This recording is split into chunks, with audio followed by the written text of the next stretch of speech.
Super Bowl Thursday. Super Bowl week has been all week. We've been covering a lot of college football, but I figured, hey, why not go ahead and venture into the world of the NFL landscape and do a little preview of Super Bowl 59 when the Philadelphia Eagles play the KC Chiefs, who are vying for a three-peat. Anybody that's watching, thank you guys for listening in. I am Lucas Sill, the host of Inside the Huddle. Make sure that you are liked, shared, and subscribed if you're watching us over on YouTube. If you're watching us on Instagram, make sure you leave your comment down below, and make sure that you also hit that follow button for more. Turn on your notifications as well so that you get notified every time I go live, along with SDS, Southern Charm Sports. Also, if you're watching us on X, make sure that you go ahead, retweet to all of your other followers. Make sure that you are following us for more to look forward to as we get set for Super Bowl Sunday. Less than 48 hours away from kickoff in New Orleans, Louisiana.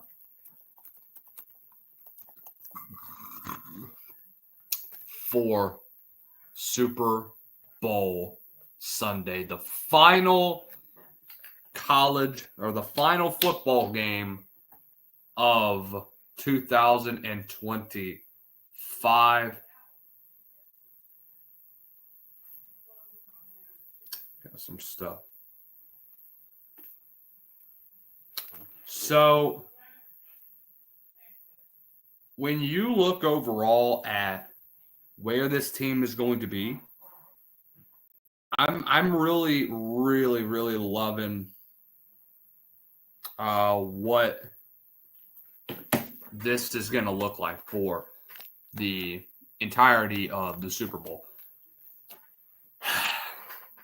So let's break it down. If I'm being honest, this is a Chiefs team that went 15-2 this year.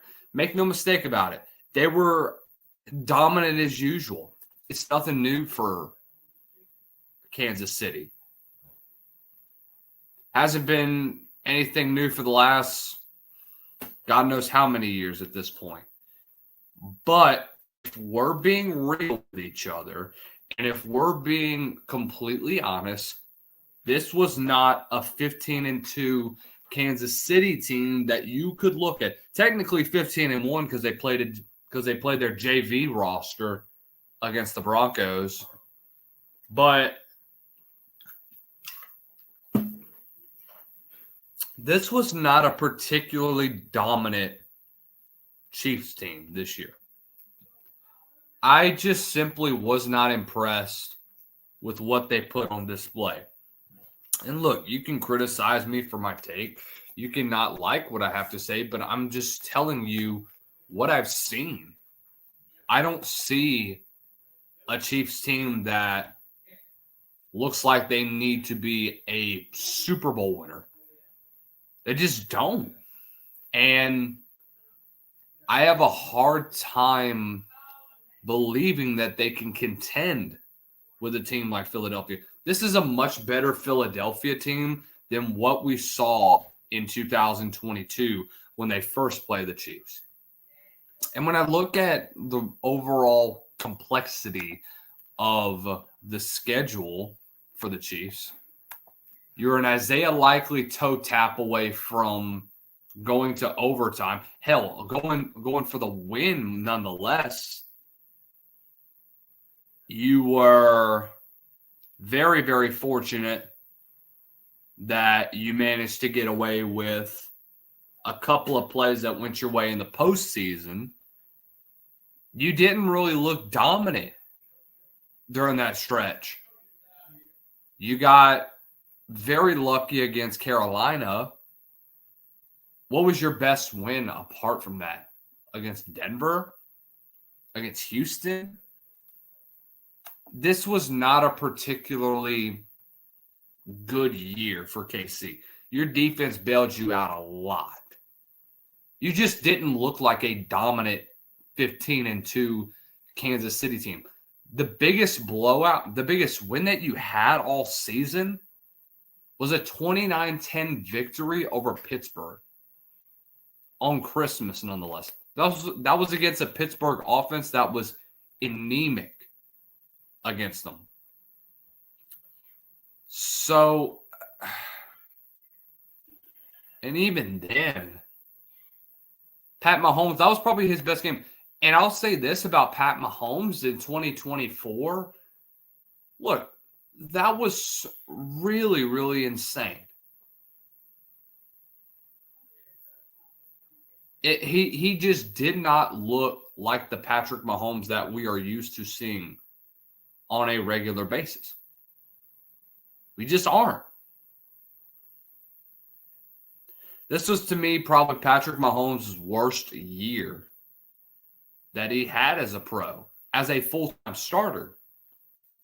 I would say it's worse than what he had in 2020. I would say that this is the first time that we legit look at Patrick Mahomes as vulnerable. We really do. And in postseason action, he hasn't looked that great.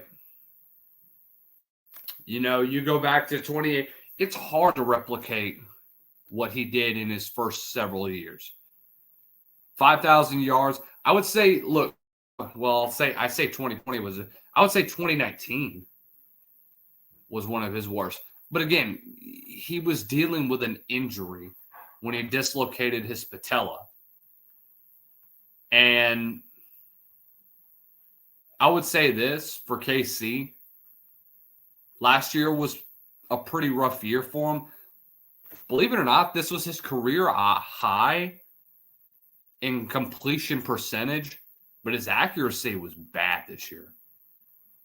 Patrick Mahomes struggled in postseason play and putting together consistent drops. It doesn't help that you're not surrounded with the best supporting cast as well. But the biggest X factor to me for this has to be Mahomes.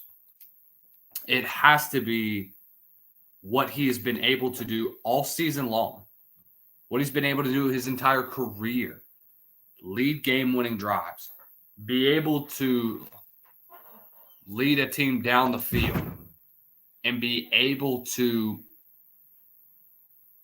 be consistent on the offensive side of the ball. Find a way to win at the end of the day.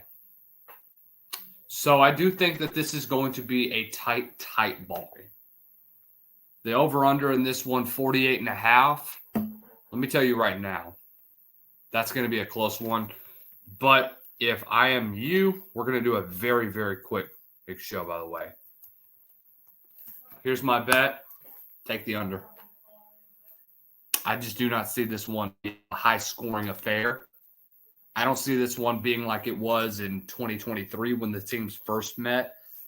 It would be like a 27-24 game. Or not 27-24. More like about like what we got last year, except more consistency on the offensive side of the ball. Or more like a 21-24 type of game. I would definitely believe that. But again, you don't really know yet until you get on the field. I just see this one being a defensive slugfest. And with that one being said, let me give you my overview of what's to expect in this ball game. And I wrote it on Twitter. And if you want to go look at it, go ahead. It's on my X account right here. I dropped the overview, by the way. If Philly wins the turnover battle, they will win the football game. You're talking about a team that's created 10 turnovers over the course of the postseason. That is accumulated to 44. Last 2 weeks ago against Washington, you had 4 turnovers, all led to 28 points.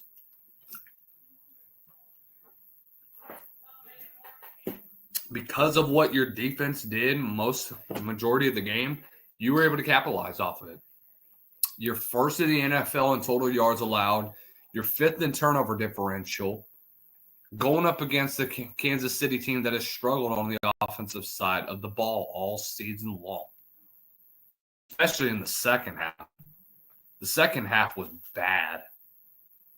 It was really, really poor. The pass rush is going to have to show up for both teams. You're talking about Chris Jones, George Karlaftis. You're talking about Nolan Smith. You're talking about Zach Bond. Guys like that is going to have to get in the backfield and cause havoc on both sides of the offensive line, on both sides of the line of scrimmage. If it doesn't, then you're going to have problems at the end of the day, especially if you are Kansas City. Because if your offensive line breaks down, Patrick Mahomes is going to be running for his life about like what he did in 2020 against Tampa Bay. That was the big difference in that game was pressure. If you can put pressure on Patrick Mahomes, force him into throwing bad balls, you're going to put yourself in great position to win a football game. Any day of the week, you can do that, especially against the Chiefs. But it's going to be hard to do. It's not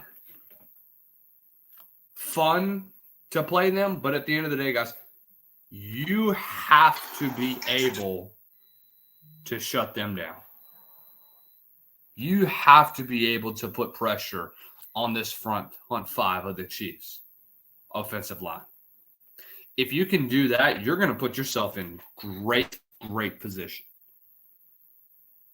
And when I tell you it's going to be a long say Josh Allen do it. I think that a lot of people don't understand the value. All right. Anyways, yeah, man. I mean, there's just so much that we can talk about with this team that I don't know, man. I don't know. Anyways, let's continue on. Because whenever I look at the biggest weakness that both teams have is Patrick Mahomes is the inconsistency of the run game that the Chiefs have had.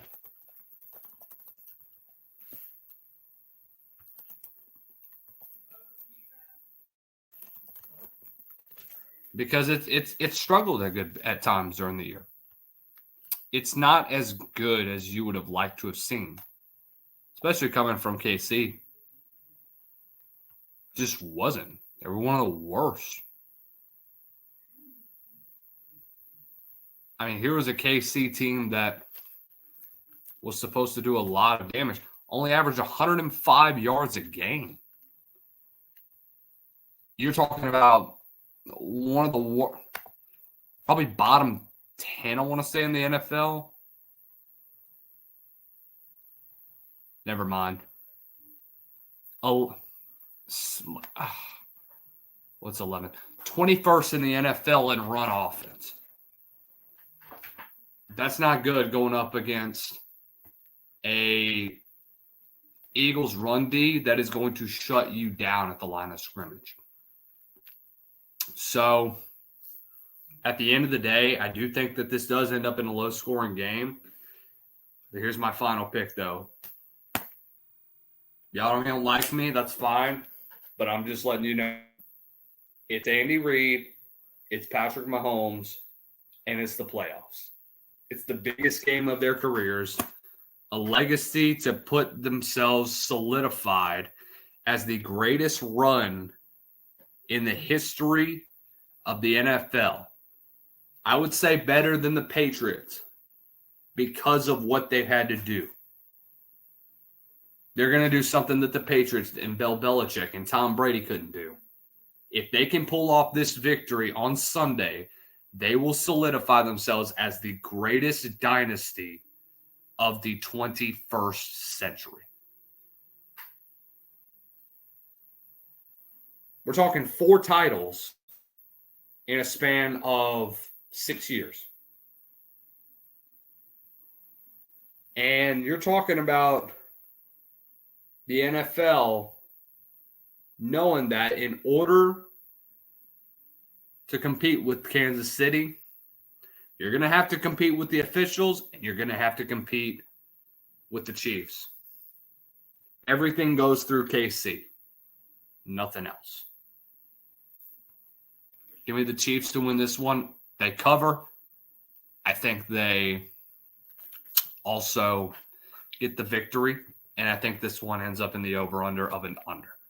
So, let's talk NFL draft, by the way, guys, before we get out of here. Quick little show. We'll have a full show next week. I know the next couple days are going to be very busy for me. My birthday will be this Sunday, so might do a little live show afterwards. I'm not sure though. Still thinking about it though. All right, Deion Sanders and Shedeur Sanders are back in the news. So Shedeur was talking with ESPN's Kevin Clark on earlier today, or yesterday actually. So we all know he's a solidified top 3 pick. But there's still talks about potentially, whatchamacallit? I would say, how do I put this? I would say that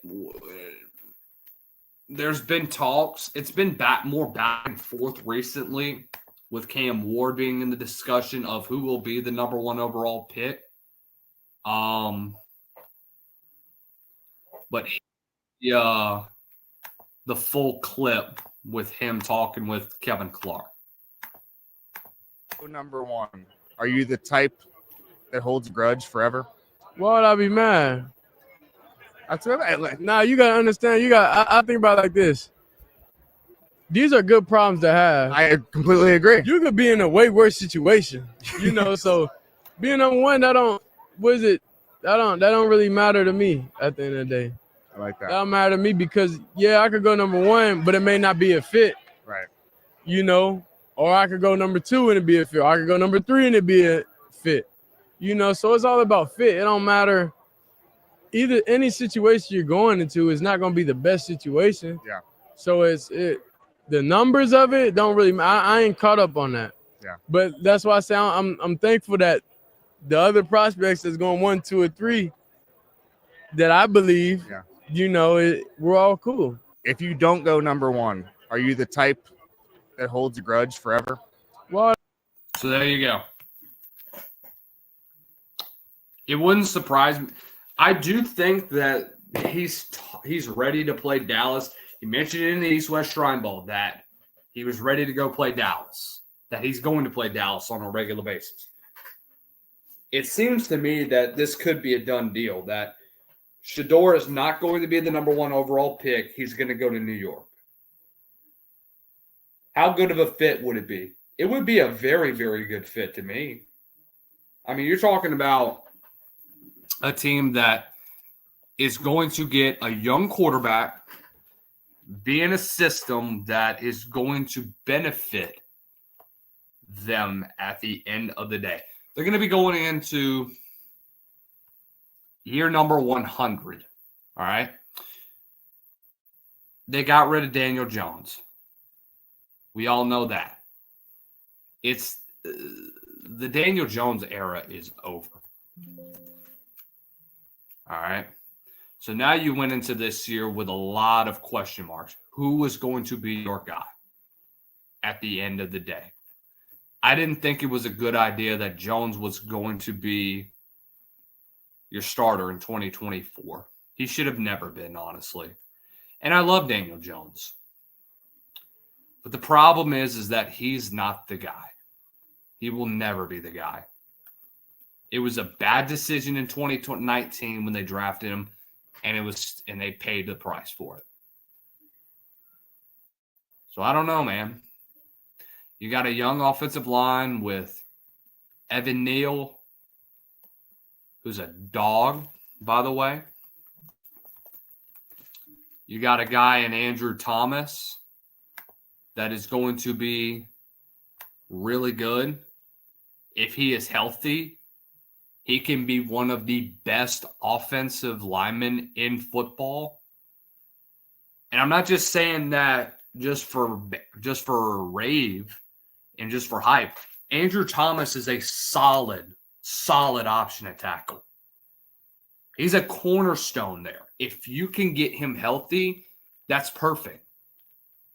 Not to mention, you get a decent quarterback, you get a decent back in the backfield, you get some other receivers other than Malik Neighbors outside and Jalen Hyatt. There's a legit opportunity that New York could be back. But you got to be able to surround yourself with the right pieces. You have to. Darius Slayton, Malik Neighbors. Who else you got? Got to go attack the free agency period. I think if you can get Shedeur Sanders in New York, I think it's a great fit when you get those two guys in there. When you get them in that room, that includes him, Malik Neighbors, Darius Slayton. Heck, you got to go after another receiver in the draft as well, I would think. If not, you got to go after them in free agency if you even have the cap space.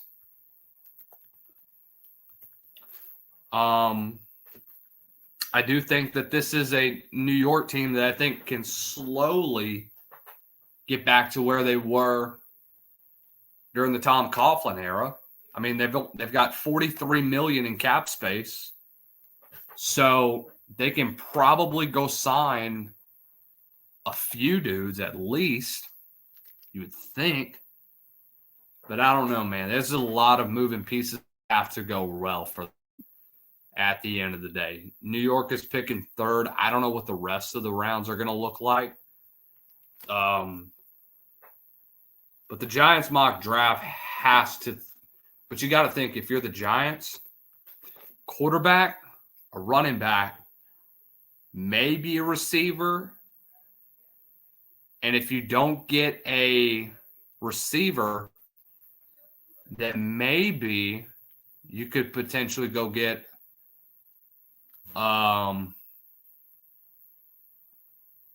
another guy, another offensive lineman or another linebacker, maybe even a secondary guy. I don't know, man. We'll see. All right. We're going to wrap it up here today. 9 of you decided to hop in for the 25 minutes spending time that we got to spend with y'all guys. Guys, y'all have a great day for real. Like, appreciate y'all hopping along with us. Thank you for diving inside the huddle. We'll see y'all Sunday after the Super Bowl. See you then.